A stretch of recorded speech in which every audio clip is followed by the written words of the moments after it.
dokumento na, kasi nakita may butas oh. Aalangan naman pati yung butas. Gagawin ng AI yan.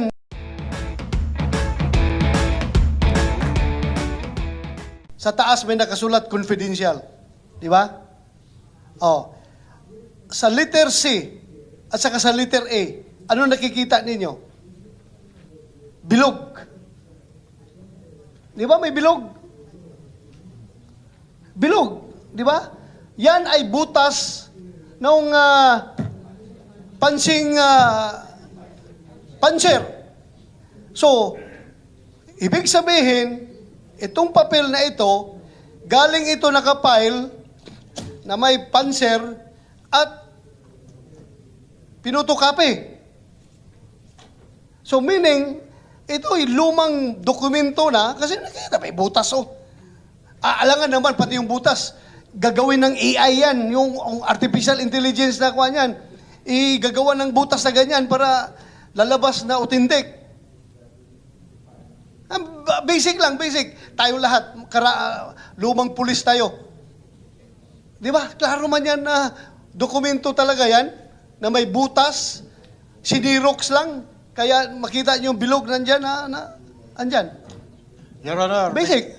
Your Honor, Mr. Chairman. Yan po mga dokumento na yan. Ako po ang gumawa. Nandun po yan sa PIDEA. No question about Hindi that. po sa AI. You've been claiming that. Walang Yes, sir. problema. Alam ko yun. Inamin mo na nga na ikaw Yes, gumawa eh. Yes, Ikaw ang pumirma. Ang akin lang, ako lang, I'm trying to be objective here. I don't think yung AI makaproduce ng ganong klaseng kopya na may butas pa, pati yung butas na copy sa Xerox. I'm not sure kung kayang gawin yan, kung ito invented lang ito na papel. But anyway, since nag-claim ang PDEA now, non-existent itong papel na ito as far as their office is concerned. We are taking your word seriously here, sir, na wala ito dyan. Kasi kung nandyan ito sa opisina niyo, pangangalaga niyo, napakalaking pananagutan ng opisina niyo, dahil ito'y, siguro nga, confidential lang nakalagay nito. Dahil yung involved na mga tao ay noon, siguro nasa mababa pa lang silang classification. Pero ngayon na ang involved ng mga tao ay presidente na ng Pilipinas, ay siguro top secret yan kung tutuusin ang classification yan. Kung ako mag-classify yan noon, ha? Kung ako ang mag-classify, that's top secret. Hindi yan dapat confidential lang. Yes. Your Honor, Mr. Chairman, gusto ko lang i-reiterate talaga, na ako wala akong anumang hangarin na ano pa yan, ipakalat. Kasi yan, wala akong mapapala dyan na masasa publiko. Kundi sabi ko nga, kabatayan ang matatamo ko dahil nga doon sa seryosong informasyon na nakalagay dyan at yun talaga ikagagalit ng mga taong nandyan. Kapahamakan para sa akin po yan eh. Yes, saka in fairness to those people, di ba? Matagal ka na investigador eh. Alam mo yan, ito information pa lang galing sa isang confidential informant. After this, ibabalidate mo pa ito. Pag validate mo dito, kung mag-positive man or mag-negative, kakandak ka pa ng actual operation. Pag kandak mo ng actual operation, mag-negative ito or mag-positive. Kung mag-positive man, kakasuhan mo pa sa piskalya. Pagdating sa piskalya, another step, kung magpapasa ito sa piskal, ipapayal sa korte. Pagdating sa korte, very mahaba pang hearing ito, either ma-convict man siya or ma-acquitted.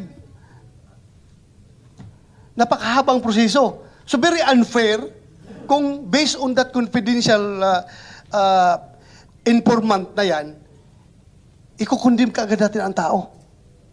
Am I correct?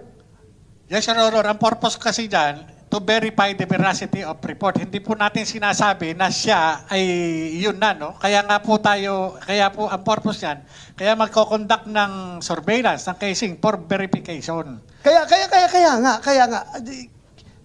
I'm just running through the process, the procedure, para malaman ng mga nakikinig ngayon sa atin, na napakahabang proseso pa ito. Ako mismo, kahit na pulis ako, pwede ako gawa ng yung may isang galit sa akin na confidential informant na yan, pwede ako si Bato. Mahilig yan umupak ng mga drug personalities. Pero involved yan sa drug trafficking. Ito ang information na ibigay ko sa inyo. Pwede, anybody is vulnerable to any reports. So, malayo pa ito. But the fact remains that itong papel na ito ay talagang andyan. Inamin mo nga na andyan. Pero ang PDEA, deny na wala ito. Dahil wala man din talaga sa file nila. Kahit na saan yung dala-dala ng papel, sir?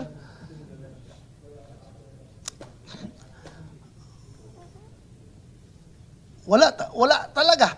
As far as they're concerned, wala talaga itong papel na ito. So, ang tanong ngayon kung sino may hawak nito at bakit na-leak sa labas.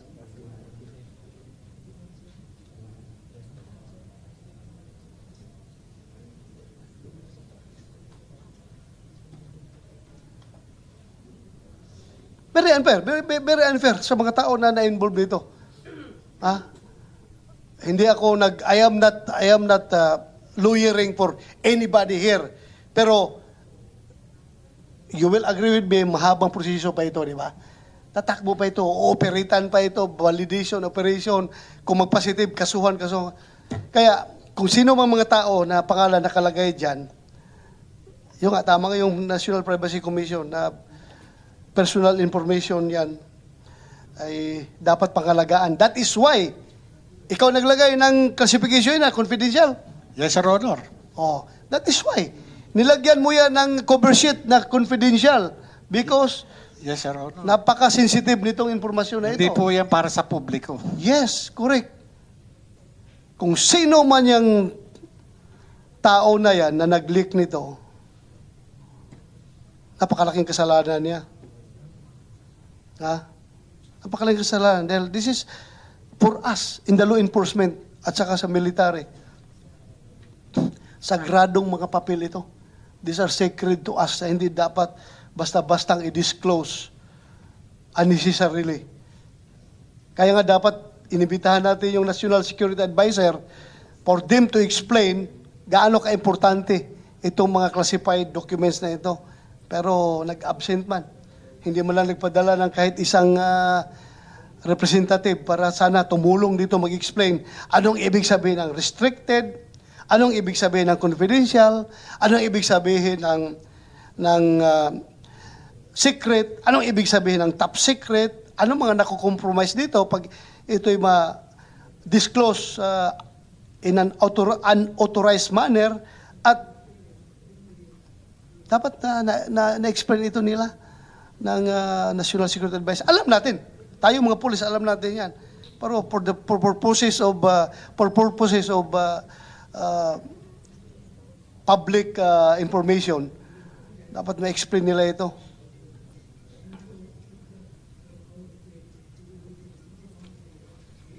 So, deadlock tayo.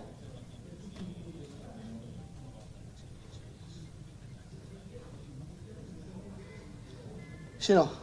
Civil Service. Yes, ma'am.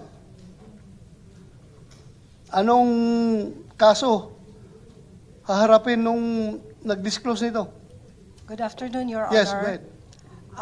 Actually, yung divulging of confidential information is being penalized by two laws. We have Republic Act 6713 under Section 7. Ito yung Code of Conduct and Ethical Standards for Government Officials and Employees, and also under the Anti-Graft and Corrupt Practices Act, Section 3 po. So, divulging of valuable information which are in the nature of confidential information to unauthorized sources, and as well as the release of certain documents prior to its actual authorized date. These are all punishable, Your Honor, with imprisonment of not more than 10 years. So do you think those legislations are enough?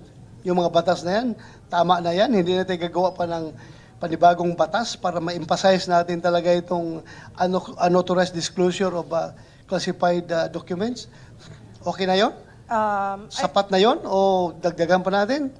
Sa tingin ko po, Your Honor, mukhang sapat na po siya kasi we have two laws nga na parang tumutok dito. Although may kaibahan yung dalawang batas po na yon because under 6713, merong condition na that person should have done the disclosure to benefit somebody or to benefit himself Okay. or to prejudice public interest. On the other hand, doon sa 3019 po, wala yung ganong conditionalities. Yung the mere fact of divulging, Meron pa, kahit na carelessness, nilabas niya. Kahit Yes. wala siyang motive na to gain something. Wala siyang motibo to gain something, basta nilabas lang niya. Wala siya pakialam. kailangan siguro ng improvement, Your Honor, is on the way how the kailangan siguro ng improvement, Your Honor, is on the way how the confidential documents will be handled, how they will be disposed, how they will be stored by the concerned agencies. Yes, alam mo, institutions like this, Apo. PNP, Armed Forces of the Philippines, PDEA. Department of National Defense, DILG, PDEA, ay andyan na yan. Existing na yan, yung mga sistema na yan na how to secure this classified documents. Andyan na yan. Pero kahit na gaano ka secure yung system, kapag the human component manning that system ay may papasok na ibang motive, magkakaroon talaga ng leakage. I tell you, kahit anong sophisticated Central Intelligence Agency, meron pa rin sila mga leakage doon. Dahil nga sa tao, the man behind the system, siya ngayon ang cause ng leak. So, importante yung mga tao natin, sir, sa PDEA talaga, na masiguro natin na hindi nagli-leak. At ito, sapat na rin itong hearing na ito, na malaman ng mga government people na mayroong kaukulang kaso, yung unauthorized disclosure, criminal at administratibo. Yes, Sa civil Your service, meron kayong may administrative liability yan. Yung liability po, hindi lang siya criminal liability, pati administrative liability. Correct. So, pwede po silang kasuhan kung sino man yung nag-divulge this is a grave offense under the rules on administrative cases in the civil service po, which operationalizes 6713, the penalties of 6713 po. Tama ka. Okay. Sino pa may gustong sabihin? To shed light on this leakage. Ikaw, may sabihin ka pa? Jonathan? Yun lang sir, yung ang sana wag nang maulit yung yung ganyang klaseng insidente. Kasi hindi talagang nagtataka talaga ako bakit dumadating doon sa PDEA. Pati nga yung video ng CCTV lumabas Mukhang may problema talaga no, Your Honor. Ang CCTV ng PDEA para makarating sa Amerika doon sa vlogger na si Miss Maharlika, talagang nagtataka ako Sino yung contact nito doon sa PDEA para magbigay ng copy ng video? Kasi kung titignan natin, sir, yung camera, para ma-access mo yung niyan, nakasecure yan. Bakit ganun? Parang hindi kontrolado ni Director General Lasso yung kanyang agency. Parang bakit ganun? Well, Kumsek, you invite Maharlika in the next hearing. Sabihin mo, no online attendance, physical presence. Para malaman natin kung saan ang source ni Maharlika nito. Di ba? Sa kanya nanggagaling Yes, sir. Go ahead. Your Honor, meron po kasi akong hinaharap na kaso ngayon na tungkol sa isang dating abogado namin dyan. yung buong sequence nung pagtatalo namin ay nakunan ng CCTV. Ako po ang nagbigay nung buong footage ng CCTV na yun. Di ko na alam kung paano nakarating sa ibang bansa. Pero prinovidean ko yung kinasuhan ko ng footage. At ang may hawak po nun ay si Director Bitong kasi siya po yung chief ng intelligence ko. So, yung ano na yan, yung the whole footage of the whole sequence na yun, yung video clip na yun, the whole, binigay po namin sa yung tao na most likely nag-provide kay Maharlika. So, hindi po tama yung sinasabi na may leakage manggagaling sa amin. Hindi po. Binigay ko. Pinahintulutan ko po na mabigyan yung buong footage na yun. Sino, sir? Sino yung tao na yan? Yung si Attorney Delgado po na nag-file ng kaso laban sa akin. Kumsek, you invite Attorney Delgado. Next hearing. Your Honor, Mr. Chairman, Yes, go ahead. maliban dun sa pre-ops, saka authority to operate, at saka dun sa video, meron pang mga agency orders na pina-plus sa social media na may classification na restricted. Bakit ito Yun nga bakit Your Honor ito- Kaya nga, ang inaano natin, hindi ba natin makokontrol ito? Sir, paano? May marami rin nagkakalat. Paano yung, anong gawin natin dyan? Your Honor, I have to admit, sa bilis po ng social media ngayon, ang bilis picturean ng dokumento, di ba? As much as possible, we follow procedures on how we keep our documents. But honestly, hindi mo naman talaga mababantayan din yan. And we take precaution on how we are supposed to be handling these documents. Pero kung minsan kasi, like issuance of orders, assigning somebody else to, somebody to another area, ayaw niya, kontra, ayaw niyang mailipat madi-displace daw, o pipicturan, tapos i-disseminate. O yan na, tingnan niyo yung parang paninira lang, di ba sir? So, honestly, eventually, itong mga orders na ito, may lalagay naman sa bulletin board But of course, yun nga, social media, ang bilis pong i-distribute. Much as we would like to prevent it from being spread out that easy, hindi po namin talaga makontrol kasi, yun nga, people work with their own cell phones. But, ina-exercise po natin dyan yung document security. Babalik po ako kay Morales. Yes, go ahead. Ito po ay napakasinungaling na tao We proved to you already kung gaano siya kasinungaling. Parang, bakit po tayo maniniwala sa kanya? I understand the committee and we are very grateful for you inviting us here, Your Honor. Pero nandito po yung PIDEA. I'm not here to protect anybody else, but it is the agency that I come here to present to you na kami po ay matino at tuwid kontra sa mga allegations niya. Kaya ito po yung sinasabi niya na under duress sila. Ba't hindi po natin tanungin kung talagang under duress sila? Ba't hindi po natin tanungin sila? Di ba? Kasi para... Isa-isahin natin. Yes, sir. Director Laura Nibato, were you under duress when you executed that affidavit? No, Your Honor. Thank you. Laila Abad, Not under duress, sir. Ivy Joy Tolentino, No, sir. Diana Amar, No, Your Honor. Gregorio Camoa, No, Your Honor. Mark Omones, No, Your Honor. Attorney, hindi na pala kasama, Director Martin Francia. Wala po akong affidavit na wala. pinirmahan nyo. Ngayon lang po ako nagsasalita. At in fairness po sa aming Director General, napakamatuwid po niya. Sa kanya, wala siyang sinisino kung sino yung tatamaan. Pero minsan hindi niya po kami pinilit. Wala pong ganun, Your Honor. Thank you. Thank you for that information.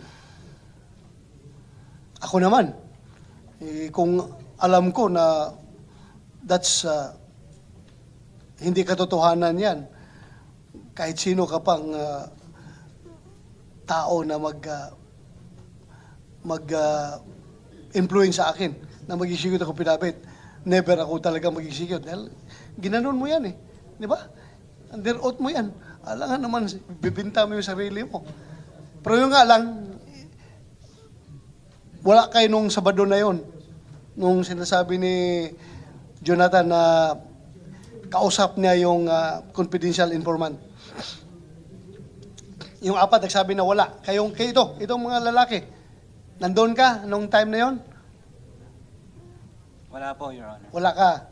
Mark Umones. Wala rin po, Your Honor. So, what would be the effect of your affidavit na dinideny ninyo na nangyari yan doon sa loob ng PDEA? Pero wala kayo nung araw na yon.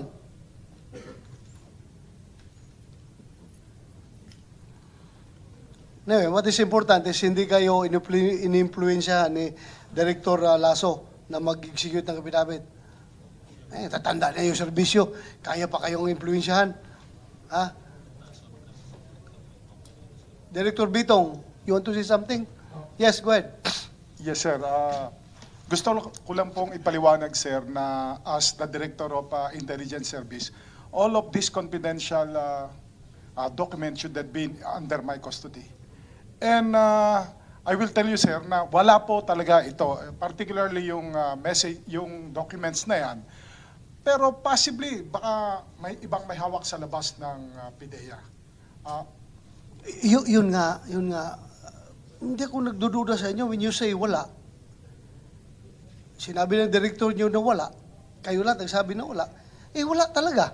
Alangan na magpupumilit ako na nasa inyo ito kung wala ito. Pero yun din, hindi ko rin pwedeng i-snub, hindi ko rin pwedeng i-deny na andyan yung naka-plus kanina ba? Naka-plus kanina. Nandyan talaga existence nung papel na yan at saka yung gumawa, inamin na siyang gumawa. Ang problema lang yan, ang tanong natin kung sinong may position, actual position yan at nag-leak doon sa labas. Yun lang ating pinakatanong ngayon. Hindi ako nagdududa sa inyo when you say wala. General Lasso is a man of courage, integrity, and loyalty. Siguro, pareho kaming pinanggalingan ng PMA at hindi siya pwede magsinungaling sa akin. At ako rin, hindi ako pwede magsinungaling sa kanya. Hindi ako pwede magsinungaling sa kanya. Para matutunaw yung aming kaluluwa sa impyerno niyan kung magsinungaling ako sa aking kapwa PMAer. Ha? Pero yung nga lang, hindi ko rin pwedeng i-deny yung lumabas na papel. Andyan man talaga, existing. Nakasulat pa nga yung inyong mga sasakyan, di ba? Sasakyan ni Francia. Andyan lahat nakalagay. So, at saka yung gumawa mismo, nandito nga sa harapan natin, nagsasabi na talagang meron siyang kausap na tao na nagbigay ng informasyon. Yun nga lang, kung nakikinig ngayon yung, kung buhay pa yung confidential informant mo, Jonathan, na naglapit sa'yo, kung buhay pa yon at pumunta dito, mas maliwanagan tayo. Yung Your Honor, ang isa pa doon sa yung sinasabi ni Director General na Lasso na sinungaling ako.